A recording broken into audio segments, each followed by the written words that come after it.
Counting में हम क्या करते हैं, 3 लिंग का प्रयोग करते हैं। ठीक है, एक हमारा होता है पुल्लिंग, फिर होता है स्त्रीलिंग, और उसके बाद होता है हमारा नपुंसकलिंग। ठीक है, काउंटिंग हमारी 5 से आगे एक जैसी चलती है, वर्ब भी सेम रहेगी, लेकिन 1, 2, 3 और 4 हमें इसका ध्यान रखना पड़ेगा। तो क्या करते हैं, पुल्लिंग में याद करो एकः, जैसे हम बालकः बनाते हैं ऐसे एकः। ठीक है, और द्विवचन में द्वौ, जैसे हम बालकौ 1.2 में बालकौ बनाया तो द्वौ। 3 बहुवचन हो गया, 2 से ज़्यादा है, बहुवचन है, तो हमने बनाया त्र्यः। ठीक है, ये या है, इसको थोड़ा समझ लेना, ये पेन से लिखा नहीं गया। उसके बाद 4 चत्वारः। ठीक है, यहाँ पर हमारा क्या होगा, 1 और 2, इसके लिए हमें वर्ब और जो आपका पॉइंट है 1.1 और 1.2, इसके लिए शब्दों को याद करना है, बाकी आपका सेम रहेगा। चेक करके देखें, एकः बालकः, द्वौ बालकौ, त्र्यः बालकः, चत्वारः बालकः। अब देखो, बालकः इधर भी है और बालकः उधर भी है त्र्यः में, तो हमारा बालकः चेंज नहीं हुआ। इसके अलावा जब हम बहुवचन में जाते हैं तो हमारी जो वर्ब लगेगी वो लगेगी सन्ति।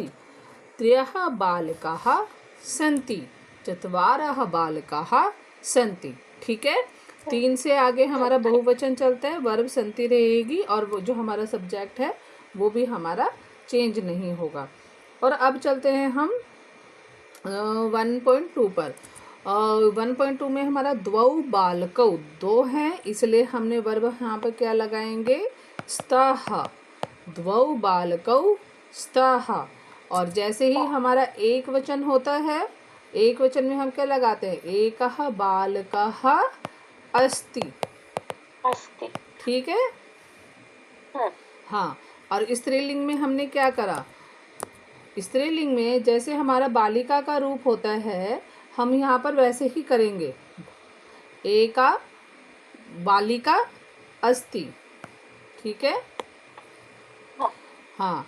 उसके बाद द्वे बालिके स्तः। देखो, द्विवचन में मैंने पुल्लिंग में बताया था स्तः होता है, यहाँ पर भी स्तः होगा। तिस्रः बालिकाः, अब यहाँ से हमारा तिस्रः हमें याद करना है, स्त्रीलिंग का सा, शॉर्टकट में याद करने के लिए, स्त्री का सा, तिस्रः का सा, तो इसी वजह से यहाँ पे हमने तिस्रः करा। अब यहाँ से बहुवचन स्टार्ट हो गया, इसलिए बालिका चेंज नहीं होगा, पर यहाँ पर स्तः नहीं आएगा, यहाँ आएगा सन्ति। क्यों, क्योंकि ये बहुवचन है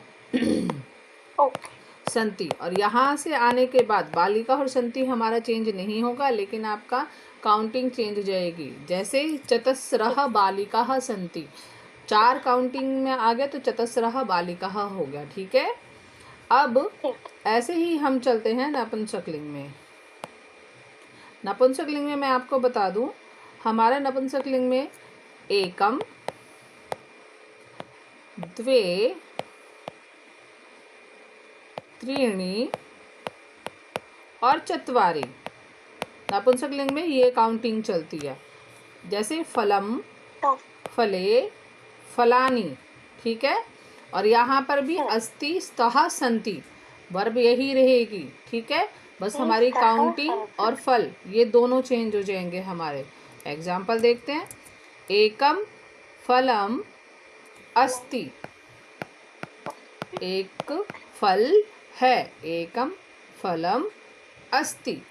ठीक है, 2 में हमने क्या सीखा, द्वे, नपुंसकलिंग में द्वे, द्वे फले, और द्विवचन के लिए हम कौन सा शब्द यूज करते हैं, स्तः। ठीक है, स्तः। ठीक है, बहुवचन में हमने क्या सीखा, सन्ति, त्रीणि फलानी सन्ति, फलम फले फलानी, हमने ऐसे याद कर रहा था ना प्रथम विभक्ति में, फलम फले फलानी। और त्रीणि हमारी 2 वचन से ज़्यादा हो गया, बहुवचन हो गया, तो त्रीणि फलानी, और क्रिया हमारी वही रहेगी सन्ति। धातु हमारी अस धातु के साथ में 1.3, फलानी 1.3 है तो संति भी हमारा 1.3 रहेगा। अगर हमारा फले स्तः ये 1.2 है तो फले अगर 1.2 है तो स्तः भी हमारा 1.2 रहेगा। ये काउंटिंग बस इतनी ही है और इसके लिए सिर्फ आपको प्रैक्टिस करनी है और कुछ नहीं है। आपकी प्रैक्टिस अच्छी हो जाएगी तो काउंटिंग कोई इतना बड़ा हवा नहीं है। दिन में 4-5 बार देख लो अपने आसपास की चीज़ें। जैसे एक लड़का है तो उसे बोलो एकः बालकः, 2 लड़कों को देखा तो द्वौ बालकौ, 3 लड़कियों को देखा तो तिस्रः बालिकाः, आपने 4 कॉपियाँ देखी तो बोलो चत्वारि पुस्तकानि।